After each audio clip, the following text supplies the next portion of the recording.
Since the United States and NATO allies invaded Afghanistan in 2001, the war has continued in guerrilla skirmishes and small-scale urban battles.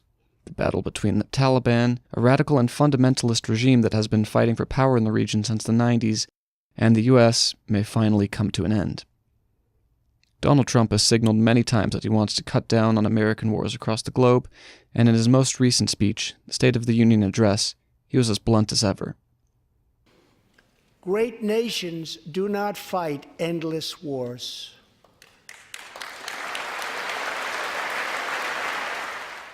Trump is not the only one who is hoping for an end to the conflict. The old adage that the enemy of my enemy is my friend appears to have come true in the Afghan region. Although the Taliban has been at war with the US and the Afghani government for nearly 20 years now, the arrival of ISIS as another domestic rival for territory has begun to stretch the power of the Taliban thin. In the wake of this and many other factors, the Taliban has decided to try and make peace with the United States. ISIS and the Taliban may both be groups made up of Islamist extremists, but that certainly does not mean they are friendly towards each other. The Taliban see themselves as the legitimate successors of the government that was toppled by the United States in 2001, and ISIS seek to create an empire across the world, including territory that the Taliban would want to rule themselves. This ongoing conflict is part of the reason they agreed to peace talks with the US in Moscow.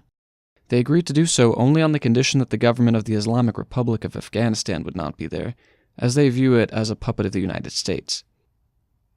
So, somewhat bizarrely, the country that has received the brunt of the damage from the Taliban and the war is not present at the talks.